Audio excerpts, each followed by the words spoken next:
da sua vida. O que levou muito tempo eu perceber é que o apóstolo Paulo não está falando de rejeitar Deus completa e definitivamente. Ele está falando de crentes que rejeitam uma particularidade específica desse Deus. Ele diz, se você rejeitar o que eu estou ensinando para vocês sobre santidade, você não está rejeitando a mim, o pregador, o homem. Você está rejeitando a Deus que vos dá o seu Espírito Santo. Ele diz, você está rejeitando uma particularidade de Deus quando entra nesse terreno, que é aquele fluxo da unção e da ação e da operação do Espírito Santo na sua vida, que vai sofrer a consequência, a influência da sua escolha errada. Ser santo, querido, para ter autoridade e santidade, não é a gente receber um prêmio por bom comportamento. É simplesmente a gente não atrapalhar o que Deus já tinha providenciado e queria fazer pela sua graça e a gente já nem merecia. Eu gosto de uma frase do pastor Rick Warren. Ele diz que a maioria dos pastores fica perguntando o que é que eu tenho que fazer para a igreja crescer, para o ministério funcionar. Ele falou, essa é a pergunta errada. Se a gente só der espaço para Deus, vai crescer, vai funcionar. Ele diz que os pastores deveriam perguntar-se o que é que eu estou fazendo que atrapalha Deus de fazer o que Ele já queria fazer. Então, a perspectiva de santidade aqui, por favor, não leve para o lado do merecimento. Porque nada, absolutamente nada que nós vamos viver em Deus, no ministério, está desassociado da graça. Mas quando alguém compromete santidade, com isso perde autoridade, compromete o fluxo da unção, ele só está atrapalhando aquilo que Deus, na sua graça, já queria fazer. Eu tenho percebido ao longo das Escrituras, que muitas vezes, eu e você acabamos comprometendo a unção de Deus na nossa vida. Anos atrás, eu estava pregando numa outra cidade do Paraná. Na época eu morava e pastoreava em Guarapuava e fui pregando numa outra cidade do interior de uma igreja vinculada conosco. Eu lembro que naquela semana eu estava escalado para pregar no culto de domingo. Nessa época não era o pastor principal, não era, consequentemente, o alimentador principal do rebanho, e não era todo domingo que eu pregava. Mas naquele domingo eu estava na escala. Então, como eu ia viajar o fim de semana, logo no início da semana, procurei preparar a mensagem do domingo, deixar tudo pronto, para viajar tranquilo, sem preocupações. E fui ministrar nessa igreja, não me lembro se foi sexta, sábado e domingo, ou se começou na quinta, talvez tenha ido na sexta. Mas eu lembro quando eu acordei na manhã do sábado, e sábado seria um dia intenso, eu acordei com uma impressão no meu espírito, de que a mensagem que eu tinha deixado pronta não era a mensagem que Deus queria que eu pregasse no domingo. Eu não ouvi uma voz, não tive uma visão, mas aquela impressão no meu espírito, eu sabia que é parte da forma como o Espírito Santo fala conosco, que a Bíblia diz que o Espírito testifica com o nosso espírito, e aquela coisa está vindo, não é essa mensagem. E eu comecei a orar e falar, Deus, se é você mesmo tentando falar comigo, em primeiro lugar, queria registrar um protesto. Eu tentei lá no início da semana deixar tudo pronto para não ter preocupação aqui. Em momento nenhum eu tive essa impressão de que a mensagem não era aquela pronta. Agora hoje eu vou ter um dia intenso e eu não tenho tempo de parar e preparar nada. Como de fato foi, nós corremos, ministramos o dia inteiro. E além do seminário que era intenso, depois do culto à noite do sábado, ainda ia ter uma reunião com a liderança da igreja. E depois da reunião com a liderança da igreja, eu e minha esposa íamos sentar com o pastor e a sua esposa. E eu sabia que eu ia dormir 2, 3 da manhã, como de fato aconteceu. Isso significava que no domingo, eu já não ia conseguir levantar tão cedo. E levantando mais tarde, os irmãos não iam deixar a gente sair sem almoçar. Aquela hospitalidade mais intensa do interior. E eu falei, Deus, saindo depois do almoço, eu só tenho tempo de chegar em Guarapuava, a cidade que eu morava no Paraná. E eu dizia, é só o tempo de chegar e pregar, eu não consigo preparar nada. Então já naquela manhã de sábado eu estava dizendo, Senhor, se for o Senhor mesmo, o Senhor tem que fazer um milagre. E o dia passou naquela correria, eu não tive nenhuma outra impressão sobre o assunto. E quando chegou a hora de dormir, aquilo ainda estava no meu espírito. E eu fui dormir e falei, Senhor, eu não aguento mais ficar acordado. Eu não tenho força para estudar, para preparar nada. Eu estou cansado e o Senhor tem que levar em conta que eu fiz hora extra para o Senhor. Eu falei, então estou indo dormir. E eu espero que o Senhor possa cumprir o que diz a sua palavra, de que aos seus amados o Senhor dá enquanto dorme. Porque eu não tenho tempo de estudar. Se a mensagem não é essa, o Senhor que me deu outra. Porque eu quero fazer a sua vontade, mas eu não tenho tempo. E eu orei com fé naquilo e convicção. E durante a noite eu tive um sonho. Eu não vou dizer que eu não tenho sonho, mas eu raramente me lembro do que eu sonho. Mas eu acordei e o sonho era nítido. Eu estava num lugar, e é difícil explicar algo que tem um cunho espiritual. Eu estava num lugar que eu estava assim no meio do nada. Todo dia alguém me falou, pastor, descreva o nada. Eu falei, nada. Não tinha chão, não tinha coisa nenhuma, nada. Eu estava no meio do nada. Enquanto eu estava em pé, no meio do nada, eu percebo pelo meu lado direito alguém se aproximando. Outro dia um irmão ainda brincou, acho, querendo me testar a versão. O senhor ouviu passos? Falei, não, não tinha chão.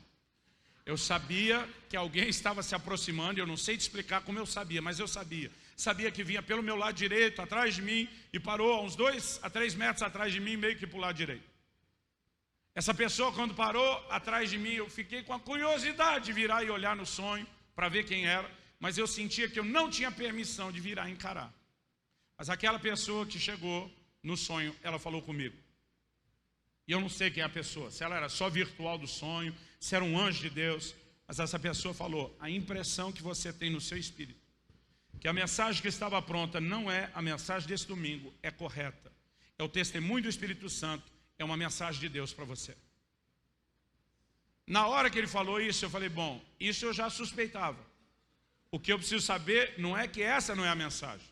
É que se essa não é a mensagem, que outra mensagem eu vou pregar, porque eu não faço ideia. Você pode me ajudar com isso? E quando eu falei isso, apareceu na minha frente. Hoje em dia, numa época mais moderna, a gente chamaria isso de uma projeção multimídia.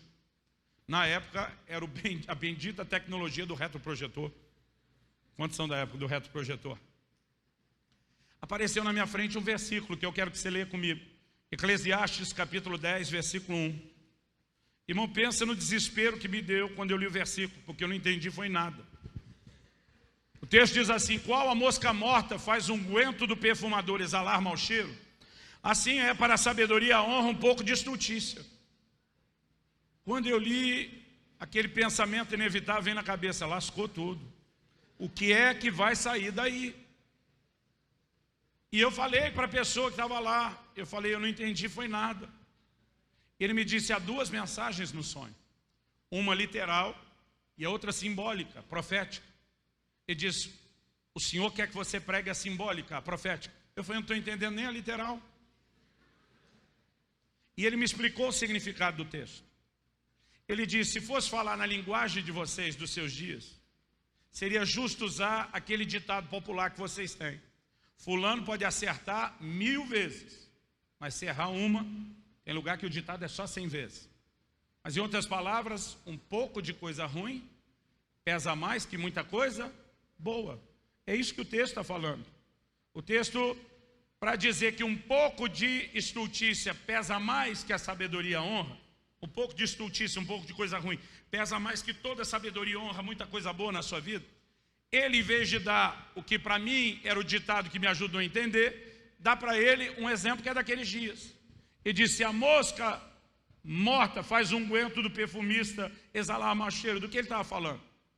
Perfume naquela época não era industrializado como o nosso. Era um trabalho artesanal, demorado, razão pela qual os perfumes se tornavam caros. A Bíblia fala sempre de perfumes como algo caro. Porque eles pegavam o óleo e introduziam no óleo puro a essência de plantas e de flores. Você sabe que o óleo tem a capacidade, até hoje a gente usa isso na culinária, de puxar não só o cheiro, mas gosto, sabor. Então eles deixavam algo curtindo no óleo, e quando usava o perfume, era um óleo perfumado. Quando Jesus está falando sobre jejum e diz, unge tua cabeça com óleo, não está falando de você enfiar a mão no óleo e lambuzar a cara. Ele está falando do camarada vir a público apresentável, perfumado, arrumado.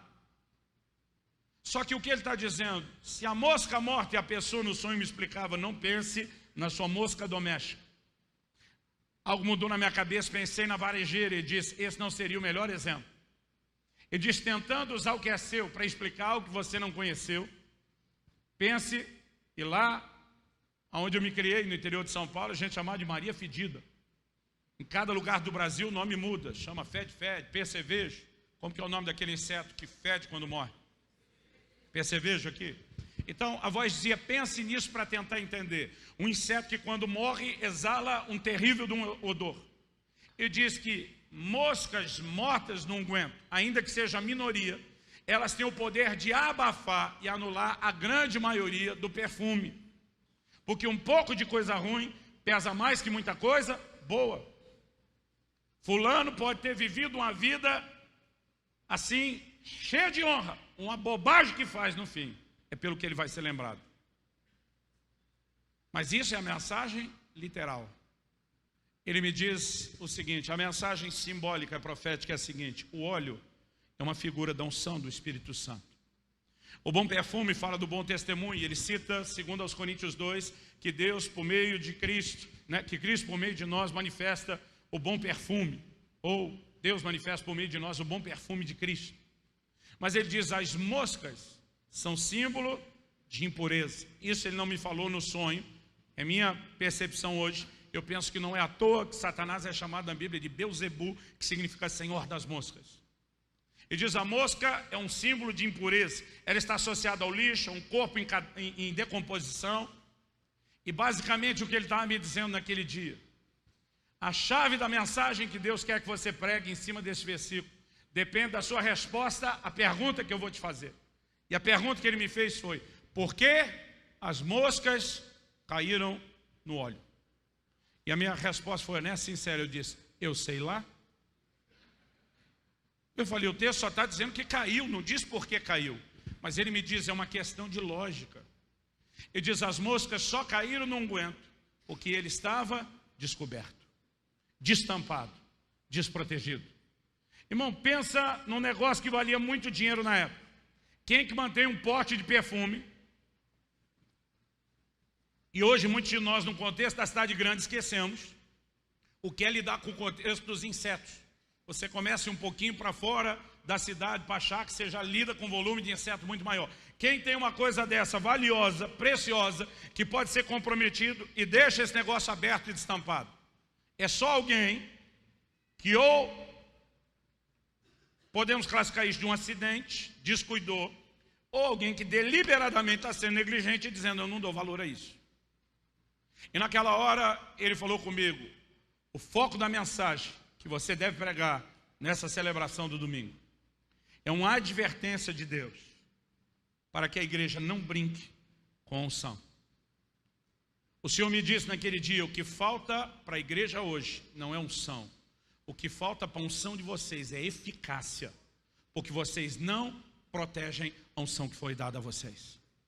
E ele começou a falar comigo dessas moscas que nós nos tornamos tolerantes e deixamos o óleo destampado. O Senhor falou para mim, muitos casais, que você viu o casamento ser arruinado pelo adultério e teve que ter um trabalho árduo de restauração depois. Não caíram no adultério da noite para o dia. O Senhor diz, muitas dessas situações começaram com jogos emocionais, com pequenos flertes, com pequenas brincadeiras, o que já nos foi advertido pela manhã, que nós temos que tomar cuidado. E o Senhor diz, muitas vezes a exposição a pequenas impurezas tem anulado o efeito de muita unção sobre a vida de vocês e sobre a igreja. E aquilo, eu confesso, me trouxe temor ao coração. Até porque eu não tenho tempo e esse não é o propósito, mas nós não anulamos o efeito da unção da noite para o dia. Há ministérios, e eu gosto de dizer, ninguém cai da noite para o dia. O homem ou a mulher de Deus que caiu, ele não caiu da noite para o dia, ele vai caindo. Há um processo onde nós vamos negligenciando muita coisa, como foi dito aqui de Sansão, até que o Senhor finalmente se retire e retira a sua mão de sobre a nossa vida. Agora, muitas vezes nós estamos no embalo de uma colheita de coisas que nós plantamos. E eu tenho dito para alguns, o fato de que você está tendo resultado no ministério não significa que Deus está avalizando os caminhos ou os meios que você escolheu. Deus disse para Moisés, fala a rocha. Em vez de falar, ele feriu. Mas deu água ou não deu? Deu. Mas não é porque está dando resultado que Deus está avalizando o seu método. E não é porque deu resultado que depois, além de não avalizar, ele não vai te chamar para uma conversa de pé de orelha e prestação de contas.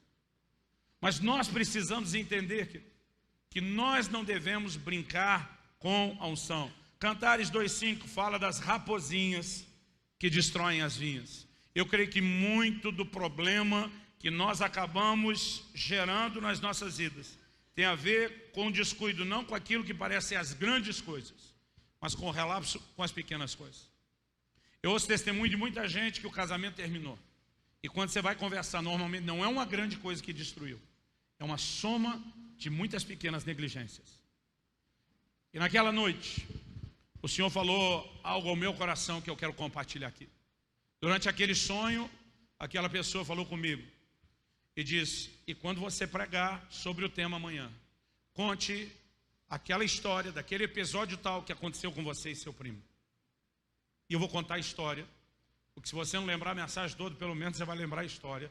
E eu espero que, lembrando a história, você fique pelo menos com a aplicação da mensagem. Eu não tenho certeza se eu tinha 12 ou 13 anos de idade. Já faz muito tempo, você tem que me dar um desconto. Mas se eu tinha 12, meu primo tinha 11. Se eu tinha 13, ele tinha 12, porque eu era um ano mais velho que ele. Ele veio, morava em outra cidade. Nessa época eu morava em Campinas. Ele veio passar uns dias de férias em casa junto com a mãe dele, minha tia. E uma das brincadeiras nossas prediletas era sair pelas ruas. Eu vi a maioria das casas do meu bairro serem construídas.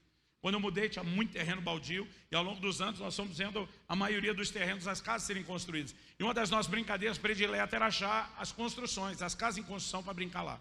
Especialmente quando já tinham batido a laje, e dava para pular de cima da laje algum monte de areia, era aquilo que de predileto nós tínhamos. Só que meu primo chegou à noite. No dia seguinte nós acordamos cedo, férias escolares, não tinha aula, doido para brincar, mas amanheceu chovendo. E nossas mães não nos deixaram sair de casa com chuva. E nós esperamos a manhã inteira e não parou de chover. E passou o almoço, não parou de chover. E entrou a tarde e não parou de chover. A gente não tinha nem espaço para brincar dentro de casa, que era muito pequeno e apertado. O único espaço lá de fora no quintal que poderia usar era a garagem. Mas naquela época, os pais da gente compravam carro para usar no domingo. Meu pai deixava o carro na garagem durante a semana e ia trabalhar de ônibus. Carro era artigo de luxo, não se usava toda hora nem para qualquer coisa. Então, o carro está na garagem, nem o espaço da garagem a gente tinha. E nós estamos num tédio, lá para umas 4 da tarde, deu uma estiada, parou a chuva. Eu lembro que virei para meu primo, bora, vamos para a rua, vamos brincar.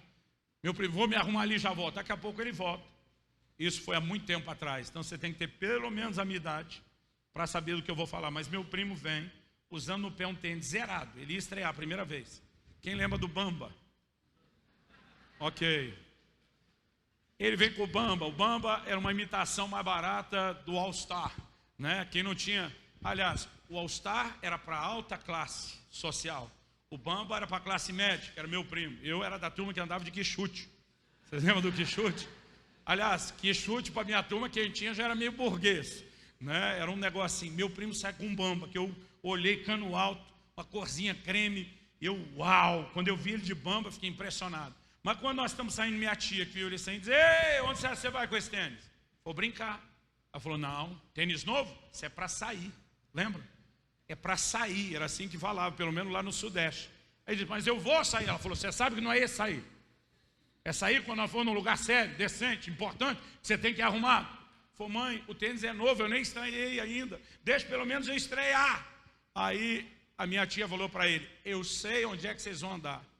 E depois de um dia inteiro de chuva, você vai voltar com esse negócio todo sujo, encardido, e quem lava sou eu. Não, mãe, mas eu prometo que não vou sujar. Ele dizer: essa é uma promessa, você não pode cumprir.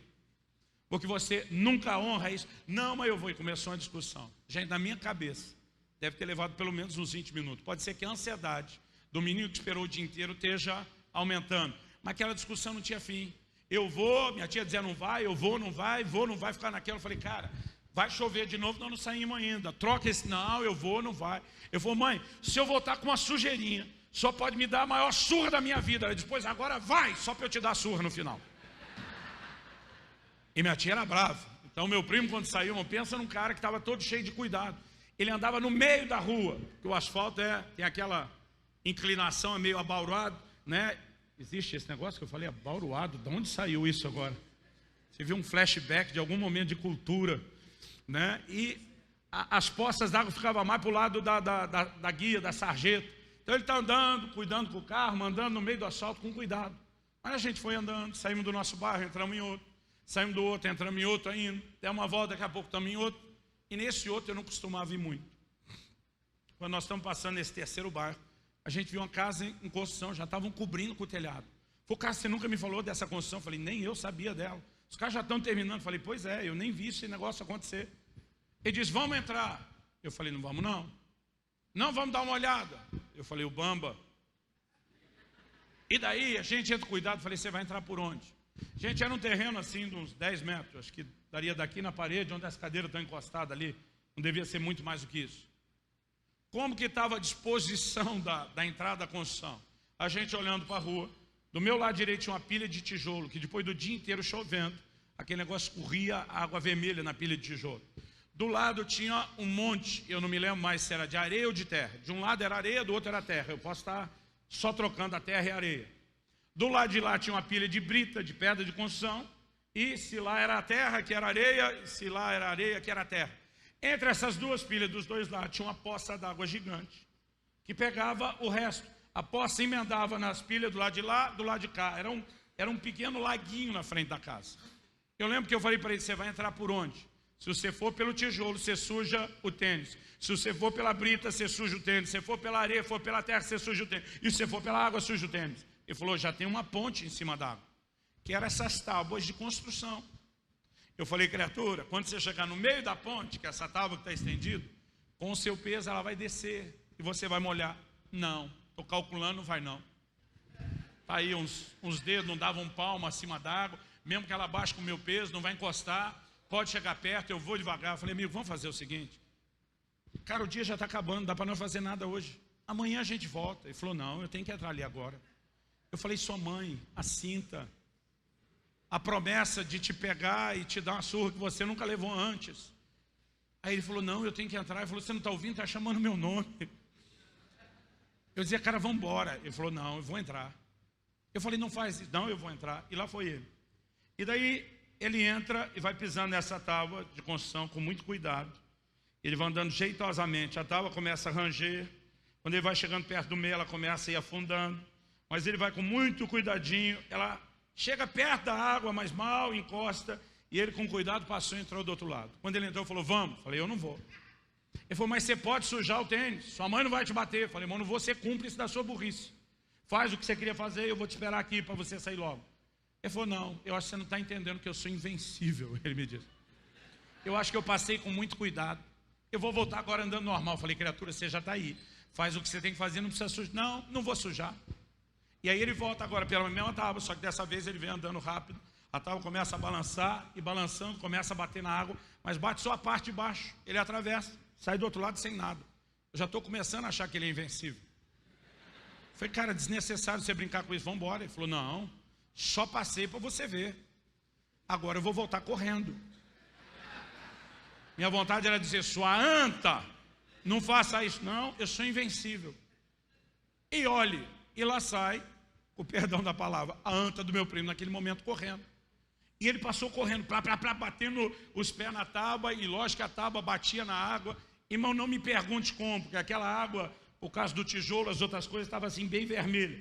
Ele passa correndo naquela tábua, a tábua batendo na água, espirrando água, e ele chega do outro lado, não me pergunte como, sem um pingo de sujeira. Ele falou, tá vendo, eu sou invencível, agora já estou acreditando que é. Minha cabeça está só pensando, como diria o bom carioca da Baixada, caraca, como é que ele conseguiu isso? Falei, então tá, faz o que você tem que fazer, vamos embora. Ele falou, não, agora eu vou passar pulando. Falei, não, essa não tem, vou passar pulando. Falei, dessa você não escapa, vou passar pulando. E lá vem, pulando na tábua. E quando ele pula bem no meio, irmão, com aquele peso ainda, com impulso, desce aquela tábua para dentro da água, com os dois bamba, aquela corzinha creme, aquilo some dentro da água vermelha. Eu só lembro quando a madeira vem voltando e trazendo ele de volta. O bamba tinha 2 respiros do lado, 2 furinhos. Eu só lembro daquela água vermelha jorrando pelo furinho. E meu primo olha assim como quem está surpreso e diz, ih, sujou. Como quem diz, nossa, eu não sou invencível. E quando ele diz, ih, sujou, ele olha para mim e diz, quer saber? Já que sujou mesmo, ele pega e pula na água. Eu acho que ele queria espirrar água em mim. Quando meu primo pula na água, eu levei um dos maiores sustos da minha vida. Meu primo desapareceu. Eu fico imaginando o que será uma cena que a Bíblia descreve de arrebatamento da igreja. Você está com alguém, não tem mais nada, sumiu. Irmão, pensa no susto. Meu primo, ele não só fazia natação e treinava mergulho, ele chegava a ficar ali 1 minuto e meio, às vezes quase 2 minutos segurando o fôlego debaixo d'água. Eu acho uma façanha, eu nunca consegui mais de 1 minuto. Aquele negócio demorou, me dava um desespero, eu não entendia o que estava acontecendo. Mas daqui a pouco sai a criatura. Ele agarra na tábua e diz, é fundo aqui. Tinha um poço de 1 metro por 1 metro. Aliás, a tábua estava lá por causa do poço. Mas como choveu o dia inteiro, aquele negócio foi transbordando, virou aquela poça gigante que a gente não sabia. Nessa dele correr e pular, a tábua andou um pouco para o lado. E a hora que ele pula, sem saber, ele acertou exatamente o fosso. E ele entrou e desceu. Com o impulso que ele deu, ele desceu quase até o fundo. Mas quando desceu, estava cheio de sujeira, galho de árvore, arame. E ele enroscou, e ele não conseguia voltar. Ele não tinha espaço direito para mexer, a água toda suja. Ele mesmo abrindo o olho, não enxergava o que é que estava prendendo. E ele levou aquele tempo todo, e ele só não morreu afogado, porque tinha muito mais fôlego, para conseguir soltar e voltar. Irmão, nem me pergunte o que aconteceu em casa, se minha tia pegou ou não pegou ele, porque eu fiquei tão apavorado, que parece que a memória está bloqueada aí. Mas nesse dia, no sonho, aquela pessoa atrás de mim diz, conte aquela história. E ela, explicação da pessoa, me disse, porque o que aconteceu com vocês dois naquele dia foi algo profético. Irmão, sinceramente, eu acho que os crentes deixam as coisas proféticas demais, para o meu gosto. Então, a minha primeira reação de ouvir foi profético, não soou bem no meu ouvido. Mas ele disse, a atitude de vocês dois naquele dia determinou o curso da vida de vocês depois daquele dia. Aquela voz me disse, você poderia ter entrado, sujado seu tênis, mas o seu senso de coerência diante do que é certo não te deixou brincar com aquilo e não querer nem ser cúmplice dele. Mas o Senhor diz, no momento que ele pulou e enroscou, Satanás, no reino espiritual, reivindicou a vida dele por causa da desobediência. O Senhor diz, eu guardei, não permiti que morresse aquele dia, mas muitas outras vezes, seu primo sempre brincou com os limites. Irmão, meu primo me ensinou uma coisa que ele chamava de adrenalina de pobre. Ele dizia, cara, rico pula de paraquedas, de bungee jump, chama de adrenalina. Eu falo, adrenalina é passar medo. A gente não precisa de dinheiro para passar medo. Então, eu lembro quando a gente ia para São Paulo, a capital, ele me levava na estação da SEC, onde cruzam as linhas principais do metrô. Ele passava a faixa amarela de segurança, ia bem pertinho assim, alinhava o pé com o fosso, o nariz com o pé. Alguns dos metrôs, quando passa, dependendo do horário e a linha que está passando, ele não para baldeação, que ele chama, ele passa direto. Eu perguntei uma vez para um funcionário do metrô, qual a velocidade média que aquele que não para passa? Eu vou, pastor, 60 por hora. Mas tem alguns 70, e acaso são poucos, onde ele pode passar 80 km por hora. Agora imagina aquele comboio de ferro, aqueles vagões passando, e ele com o nariz alinhado com o pé a 2 dedos daquele vagão, passando na frente do nariz. Se alguém esbarrar em você sem querer, você está morto. E quando aquele negócio parava, ele saía meio tremendo, dizia, adrenalina de pobre. O Senhor começou a falar comigo, ele nunca soube respeitar os limites. E isso determinou o curso da vida dele, assim como a sua atitude da vida de você. Por que eu estou dizendo isso? Eu tinha 19 anos de idade. 19? Acho que talvez já tivesse 20. Ele que era um ano mais novo do que eu. Eu tive um acidente de carro que eu descrevo no meu livro, O Agir Invisível de Deus, e eu estou vivo só por um milagre. Os médicos, os enfermeiros, todo mundo dizia, milagre, não era para você ter escapado dessa. Eu fiquei 2 dias em observação na UTI, só saí depois de 2 dias. Quando eu saí depois de 2 dias, é que eu fui ter a notícia que ninguém me deu enquanto eu estava na UTI. Enquanto eu estava na UTI, meu primo foi enterrado, com 18 para 19 anos de idade. Um dos dois. Um traficante colocou uma arma na cabeça dele, fez ele engolir 3 papelotes de cocaína. E antes que desse tempo dele chegar no hospital para fazer alguma coisa, eles romperam e ele teve uma overdose. Meu primo sempre brincou com os limites e nunca soube a hora de parar. A minha esperança, e não dá para garantir nada, é que ele, com o conhecimento que tinha antes do efeito da droga, talvez no medo e o desespero, porque o que fez correr para o hospital é porque ele sabia o que poderia acontecer. A minha expectativa é que ele possa ter usado seus últimos momentos de lucidez para se arrepender. Mas o Senhor me diz, o que te guardou e não deu ao reino das trevas a autoridade de arrancar a sua vida, sempre foi o seu senso de obediência. Mas a mesma coisa que de um lado te protegeu, faltou o seu primo, foi justamente esse mesmo senso de obediência e de respeito às limitações. O Senhor diz, eu quero que você conte essa história, porque na vida cristã tem muita gente dentro da igreja parecido com seu primo. Está debaixo da influência, isso não foi ele que falou, eu vou brincar agora, daquela potestade chamada danada não. Como que era a música do shot que você falou? Eita coisinha que faz crente se dar mal, e se é normal, não faz mal. Não faz mal assim ou eu inventei a música agora? Tem nada a ver, isso é normal.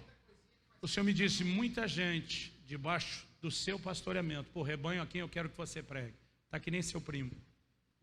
Ele passa uma vez brincando com os limites, mas cheio de cuidado.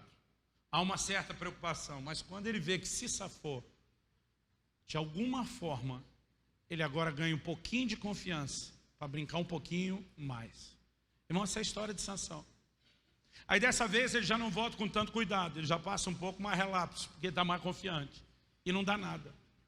E porque não deu nada, ele volta ainda mais confiante. Agora eu posso correr. E ele realmente começa a acreditar que é invencível.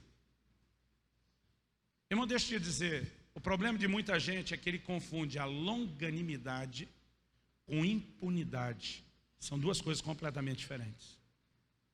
O Senhor diz lá no livro de Apocalipse, dei-lhe tempo para que se arrependesse, mas ela não quer se arrepender da sua prostituição. Esse dei-lhe tempo, a longanimidade de Deus, é interpretado por alguns crentes como dá nada não. Ele acha que é impunidade. Em algum momento, à medida que ele brinca e despreza a própria longanimidade, ele está indo para uma armadilha.